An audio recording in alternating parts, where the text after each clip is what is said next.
Hello friend, बर्तमान discussion करबा +3 second semester history honours. तो आज आलोचनार विषय वस्तुटी हेउची कोड 3 रो यूनिट 1 अर्थात दीर्घ उत्तरमूलक प्रश्न बा लॉन्ग क्वेश्चन संबंध में माने आलोचना करबा। तो पूर्वर अनेक गुड़े वीडियो अपलोड हो सारी अच्छी, तो आपण चैनल टी प्लेलिस्ट को जाए समस्त वीडियो देखि पारिबे। तो आज प्रश्नटी कौन अटे देखिए। प्रश्नटी होची प्राचीन भारतर वाणिज्य व्यवसाय रे वाणिज्य पथर गुरुत्व आलोचना करो। तो प्रश्नटी बर्तमान आम कौन देखिले ना प्राचीन भारतर वाणिज्य व्यवसाय रे वाणिज्य पथर गुरुत्व आलोचना करो। तो वीडियो को स्टार्ट करने पूर्व जो मैंने चैनल टी को सब्सक्राइब करना सब्सक्राइब करनियंतु, बेल आइकन टी को प्रेस कर दियंतु, जाफल आगामी वीडियो नोटिफिकेशन गुड़िक सर्वप्रथम आपण मान निकट में पहुँची पार। तो वीडियो को स्किप न करी संपूर्ण रूपे देखा निमंते चेष्टा करूँ। जदि स्किप करिक देखिए वर्तमान आलोचनार विषय वस्तुटी सठिक रूप से बुझीपारे ना। तो प्रश्नटी आम कौन देखुले। प्रश्नटी हूँ प्राचीन भारतर वाणिज्य व्यवसाय रे वाणिज्य पथर गुरुत्व आलोचना करो। Discuss about the importance of trade और routes in trade and commerce of ancient Indian.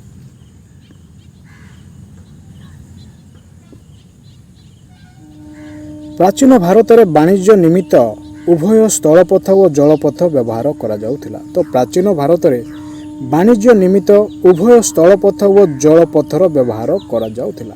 केवल वाणिज्य निमंते नुहे एवं अन्य क्षेत्र रे स्थलपथ एवं जलपथ को व्यवहार करा जाउथिला। केउं समय ना प्राचीन भारत समय बृहत बृहत वाणिज्य केन्द्र गुड़िक पथ द्वारा संयुक्त हेउथिला। तो बृहत वाणिज्य केन्द्र गुड़िक पथ द्वारा कौन होता ना संयुक्त हेउथिला। उत्तर भारत रे असंख्य रास्ता पड़िथिबा बौद्ध जातक रे प्रकाश करा जाई अछि। तो उत्तर भारत रे असंख्य रास्ता पड़िथिबा बौद्ध जातक रे कौन करा जाय ना प्रकाश करा जाई अछि। मौर्य मानकर समय रे सेही प्रकार पथ भारतीय उपद्वीप रे पड़िथिबार जणा जाय। तो मौर्य मानक समय रे सेही प्रकार पथ गुड़िक भारतीय उपद्वीप रे पड़िथिबार जणा जाई थाए। जे प्लाजिलस्की को भाषा रे जे प्लाजिलस्की से कौन कहती ना मौर्य और सेमानकर परवर्ती समय ठारू आकामेनिडसंकर विख्यात रास्तार नमूना अनुଯାयी एक राजपथ द्वारा पाटलिपुत्र सहित गांधार संयुक्त हेउथिला। तो एठारे जे प्लाजिलस्की कौन कहती ना मौर्य और सेमानकर परवर्ती समय ठारू आकामेनिडसंक विख्यात रास्तार नमूना अनुଯାयी एक राजपथ द्वारा पाटलिपुत्र सहित गांधार संयुक्त हेउथिला। भारतर राजनैतिक और अर्थनैतिक जीवन में यह एक गुरुत्वपूर्ण अंश ग्रहण करथिला। तो भारतर राजनैतिक और अर्थनैतिक जीवन में यह कौन करथिला ना एक गुरुत्वपूर्ण अंश ग्रहण करथिला। बैक्ट्रियन ग्रीक साम्राज्यर भित्ति स्थापन पर वाणिज्यिक संपर्क आक्सस व गंगा उपत्यका गुड़िक मध्य खूब क्रियाशील होइथिला। तो बैक्ट्रियन ग्रीक साम्राज्यर भित्ति स्थापन पर वाणिज्यिक संपर्क आक्सस व गंगा उपत्यका गुड़िक मध्य खूब क्रियाशील होइथिला। सिंधु उपत्यकार बाहर को आसिले मध्य देशर प्रथम बृहत शहर मथुरा पड़ुथिला। तो सिंधु उपत्यका रो बाहर को आसिले कौन पड़ुथिला ना देशर प्रथम बृहत शहर मथुरा पड़ुथिला।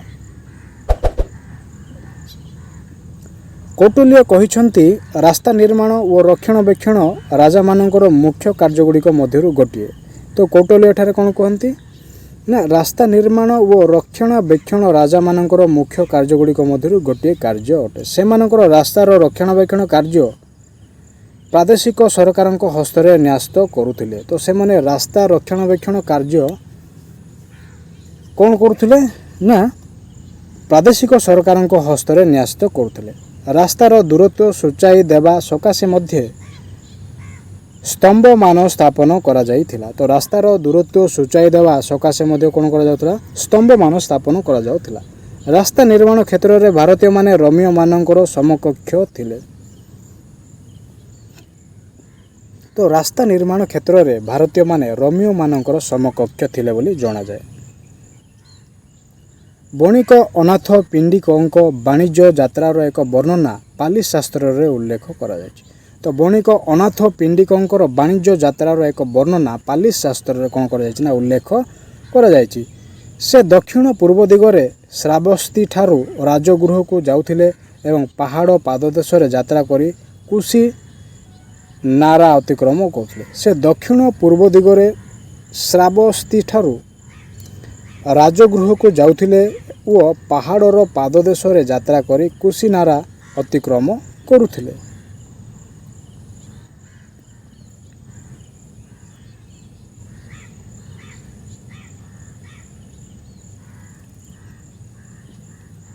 राजगृह रे पहुँचुला बेलू तांको 12 थर विश्राम नेबाको पड़ुला। तो राजगृह रे तांको पहुँचवा निमंते केते थर विश्राम नेबाको पड़ुला ना 12 थर विश्राम नेबाको पड़ुला। पाटणा ठारू गंगा नदी को थरे मात्र पारी हेबाको हेउथिला। तो पाटणा ठारे गंगा नदी को थरे मात्र पारी हेबाको पड़ुला।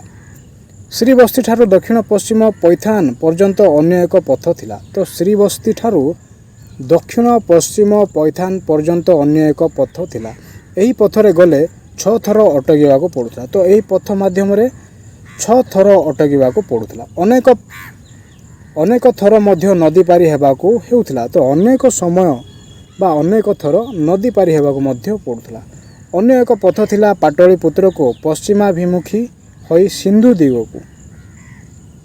तो अन्य एक पथ थिला पाटलिपुत्र रो पश्चिमाभिमुखी होई सिंधु दिगको।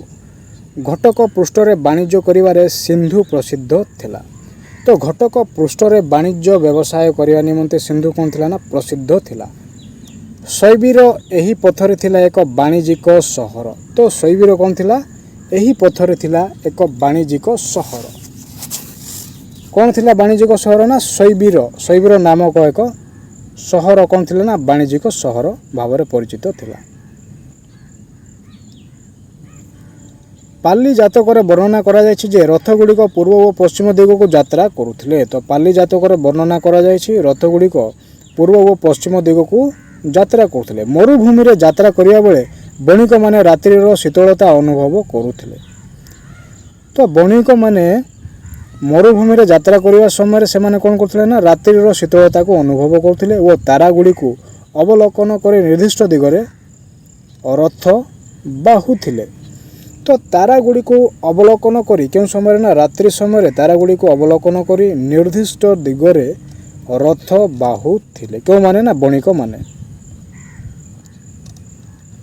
राजगृह तक्षशिला व तार परवर्ती स्थान को वाराणसी साकेत श्रावस्ती दे जातीय राजपथ निर्माण होइतिला। तो राजगृह तक्षशिला व तार परवर्ती स्थान को वाराणसी साकेत व श्रावस्ती दे जातीय राजपथ कौन कर निर्माण करा।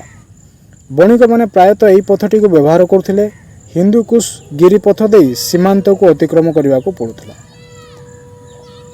तो बणिक मैंने प्रायतः यही पथटी को व्यवहार करथिले। हिंदुकुश गिरिपथ दे सीमांत को अतिक्रम करने को पड़ुला। मेघास्थनीस तांको विवरणी रे वाणिज्य पथ उपर एक चित्ताकर्षक वर्णना देइछन्ति। तो मेघास्थनीस तांको विवरणी रे वाणिज्य पथ उपर एक चित्ताकर्षक वर्णना देइछन्ति। एक राजपथ उत्तर पश्चिम सीमांतरू पाटलिपुत्र पर्यंत पड़िथिला।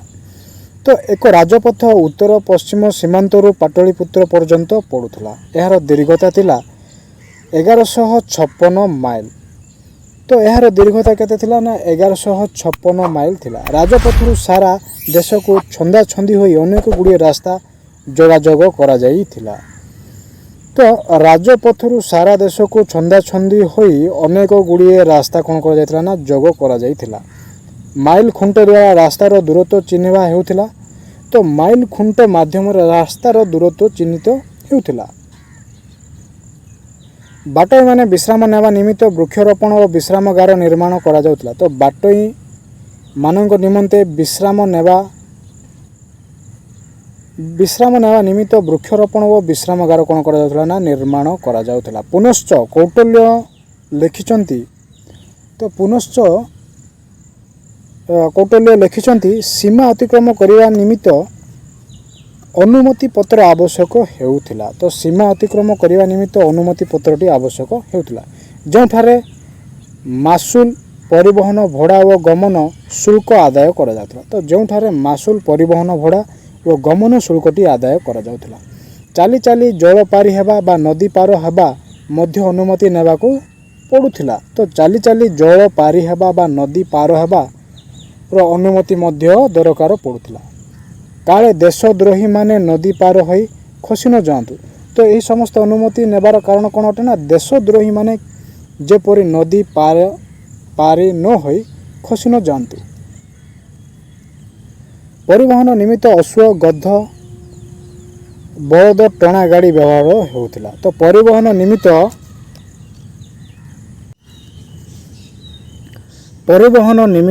ଅଶ୍ୱ ଗଧ ଓ ବଳଦ ଟଣା ଗାଡ଼ି ବ୍ୟବହାର ହେଉଥିଲା। ପାଲିଙ୍କି ବ୍ୟବହାର ମଧ୍ୟ କରାଯାଉଥିବା ଜଣାଯାଏ। ତ ପାଲିଙ୍କିର ବ୍ୟବହାର ମଧ୍ୟ କରାଯାଉଥିଲା। ଧନୀଶାଳୀ ଯାତ୍ରୀମାନେ ହସ୍ତି ପୃଷ୍ଠରେ ଗମନ କରୁଥିଲେ। ତ ଧନୀଶୀଳ ଯାତ୍ରୀମାନେ କ'ଣ କରୁଥିଲେ ନା ହସ୍ତି ପୃଷ୍ଠରେ ଗମନ କରୁଥିଲେ। ମରୁଭୂମି ଅଞ୍ଚଳରେ ଓଟ ଦ୍ୱାରା ଟଣା ରଥ ଗମନାଗମନର ସାହାଯ୍ୟ କରୁଥିଲା। ତ ମରୁଭୂମି ଅଞ୍ଚଳରେ ଓଟ ଦ୍ୱାରା ଟଣା ରଥ ଗମନାଗମନର ସାହାଯ୍ୟ କରୁଥିଲା। ନଦୀ ଗର୍ଭରେ କ୍ଷୁଦ୍ର ବା ବୃହତ୍ ନୌକା ଦ୍ୱାରା ଯାତ୍ରୀ ଓ ପଣ୍ୟ ଦ୍ରବ୍ୟ ପାରି କରାଯାଉଥିଲା। ତ ନଦୀ ଗର୍ଭରେ କ୍ଷୁଦ୍ର ବା ବୃହତ୍ ନୌକା ଦ୍ୱାରା ଯାତ୍ରୀ ଓ ପଣ୍ୟ ଦ୍ରବ୍ୟର ପାରି କରାଯାଉଥିଲା। ନଦୀ ପାରି ସମୟରେ କେବେ କେବେ ଜଳ ମଧ୍ୟ ଲୁକାୟିତ ଶିଳା ଓ ବାଲୁକା ଶଯ୍ୟ ବଣିକମାନଙ୍କ ପ୍ରତି ବିପଦ ସୃଷ୍ଟି କରୁଥିଲା। ତ ଏଠାରେ କ'ଣ କୁହାଯାଇଛି ନା ନଦୀ ପାରି ସମୟରେ କେବେ କେବେ ଜଳ ମଧ୍ୟରେ ଲୁକାୟିତ ଶିଳା ଓ ବାଲୁକା ଶଯ୍ୟ କ'ଣ କରୁଥିଲା ନା ବଣିକମାନଙ୍କ ପ୍ରତି ବିପଦ ସୃଷ୍ଟି କରୁଥିଲା। ରାଜା ଓ ଧନୀଶୀଳ ବ୍ୟକ୍ତିମାନେ ହସ୍ତି ଓ ରଥରେ ଗମନ କଲାବେଳେ ସାଧାରଣ ଲୋକ ଗଧ ପୃଷ୍ଠରେ ଯାତ୍ରା କରୁଥିଲେ। ତ ରାଜା ଓ ଧନୀଶୀଳ ବ୍ୟକ୍ତିମାନେ ହସ୍ତି ଓ ରଥ ଉପରେ ଗମନ କଲାବେଳେ ସାଧାରଣ ଲୋକ କ'ଣ କରୁଥିଲେ ନା ଗଧ ପୃଷ୍ଠରେ ଯାତ୍ରା କରୁଥିଲେ। ଯଦିଓ ପୁରାତନ ଭାରତରେ ଯନ୍ତ୍ରୀମାନେ ଥିଲେ ତଥାପି ସେମାନଙ୍କୁ ପଲ୍ଲୀ ନିର୍ମାଣ କରିବାର ପଦ୍ଧତି ଜଣା ନଥିଲା। ତ ଯଦିଓ ପୁରାତନ ଭାରତରେ ଯନ୍ତ୍ରୀମାନେ ଥିଲେ ତଥାପି ସେମାନଙ୍କୁ ପୋଲ ନିର୍ମାଣ କରିବାର ପଦ୍ଧତିଟି ସଠିକ୍ ରୂପରେ ଜଣା ନଥିଲା।